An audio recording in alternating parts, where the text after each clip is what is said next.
a mansion in New Zealand, armed police, helicopters overhead. All of this for a copyright case? This is how one file-sharing site became a global fight over the internet, the law, and power.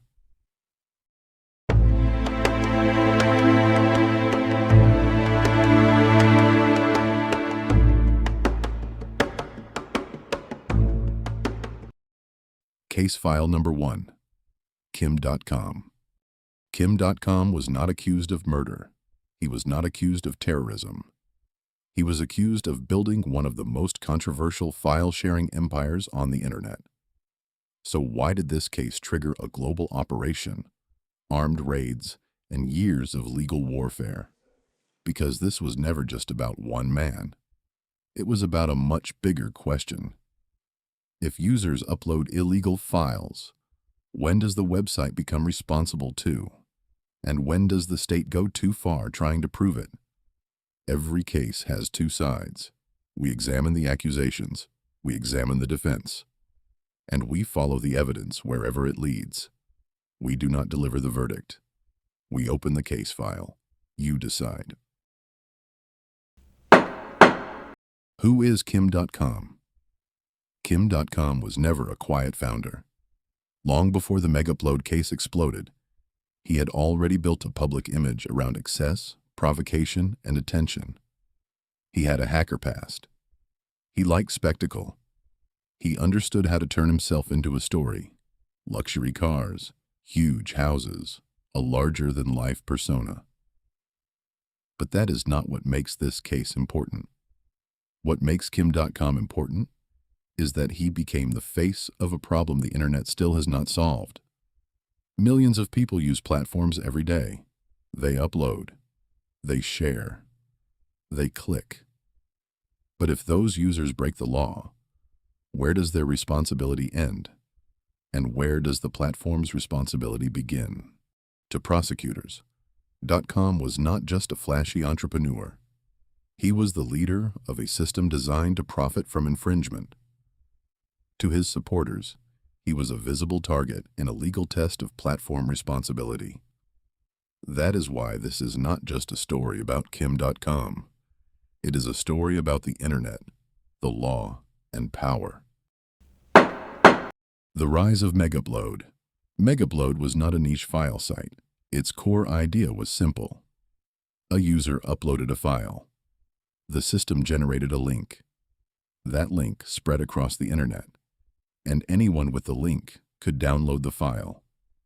On paper, that sounds like storage and distribution.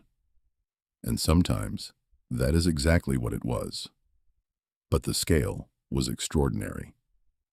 According to the U.S. indictment, Megaupload had more than 150 million registered users, around 50 million daily visits, and accounted for roughly 4% of total internet traffic. Those are prosecution numbers, not a final judgment. But even as allegations, they tell you something important. Megaupload was not just a website. It was an ecosystem. And once a platform reaches that scale, the question changes. The question is no longer just, what is this site? It becomes, what kind of machine did this site become? The First Accusation. The prosecution's case was never just that users uploaded pirated files. Its argument was sharper than that. According to U.S. prosecutors, the problem was the design of the system itself. Megaupload was not accused of simply failing to control every user. It was accused of building a system where the wrong kind of traffic became profitable. One of the most controversial parts of that argument was the Uploader Rewards program. The allegation was simple. Popular uploads brought traffic. Traffic brought money. And some users were rewarded for files that performed well. This is where the case stops being only about files. It becomes about incentives, traffic, premium accounts, advertising, rewards. In other words, the system did not just store attention. According to prosecutors, it monetized it. The indictment pushes that argument further. It says Megaupload was structured to promote mass distribution, not private long-term storage. It says unpopular files disappeared, while popular files stayed active and kept generating attention.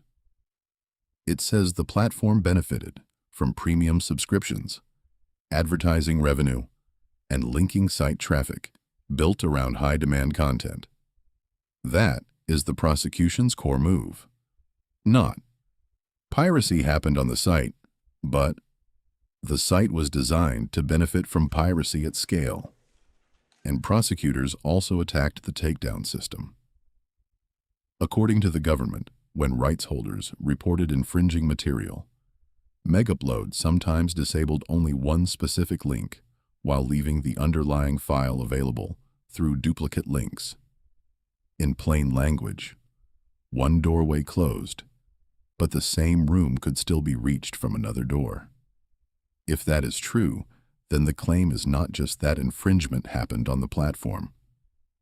The claim is that the platform kept profitable infringement alive while looking compliant on the surface. That is the prosecution theory. Not just technology, a business model. Not just hosting. A machine that, according to the government, kept infringement profitable, repeatable, and hard to fully remove. But an accusation is not a verdict, and the defense saw the same system very differently. The defense. But the defense had a serious argument too. Megaupload hosted files uploaded by users. The users uploaded the material. The users shared the links. The users committed the infringement. That is not an absurd defense. Much of the modern internet works on some version of that logic. Users upload, platforms store, links circulate. So the defense question is simple. If users break the law, when does the platform become the criminal? That question becomes dangerous fast. Because if every large platform can be treated like a criminal enterprise whenever users do illegal things at scale, then this case stops being only about Kim Dotcom. It starts touching the architecture of the internet itself. The defense also had a human argument. Megaupload was not used only by pirates. Some users stored lawful files there. One of the best-known examples was Kyle Goodwin, whose personal video files became inaccessible after the shutdown. The Electronic Frontier Foundation argued that innocent users were caught in the blast radius. That changes the tone of the case. Now the question is not only, did this platform enable infringement? It also becomes, what happens to lawful users when the state shuts a platform down all at once? The turning point. Then the focus shifted. The question was no longer only what Megaupload had done. It was also what the state had done to prove it. In June 2012, a New Zealand judge ruled that the search warrants used in the raid were invalid. That alone was a major blow, but it was not the end. Soon after, an even more explosive problem surfaced. New Zealand's intelligence agency, the GCSB, had illegally spied on Kim Dotcom. Not allegedly, officially. The Prime Minister apologized. That does not prove Dotcom was innocent, but it does raise a serious question. If the case was so strong, why did parts of the operation collapse into legal and procedural controversy? This is where the story turns gray. The prosecution still has serious accusations, but the defense now has something equally powerful: evidence that the state itself crossed legal lines. And then, the story spilled beyond the courtroom.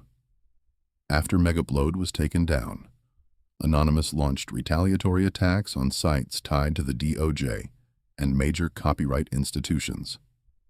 That was not evidence in court, but it showed what this case had become.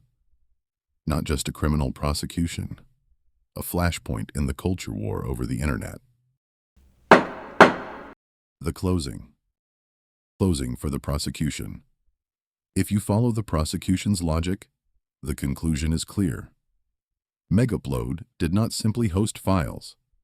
It allegedly rewarded traffic. It allegedly profited from infringement. It allegedly manipulated appearances.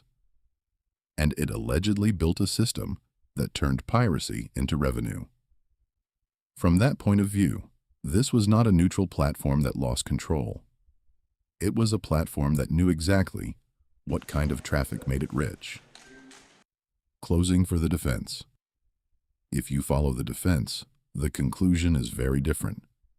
This was a file hosting platform used by both Kim lawful Dotcom's and mention unlawful users. has just been ruled illegal by And the High state Court. answered that complexity with a raid, invalid warrants, illegal surveillance, and collateral damage to innocent people.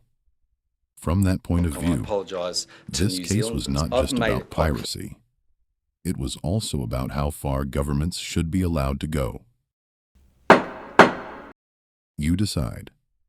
So what was Kim Dotcom? A digital pirate king?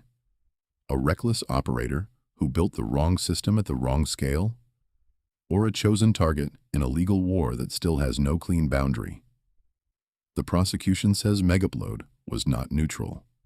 It rewarded the traffic that made it rich.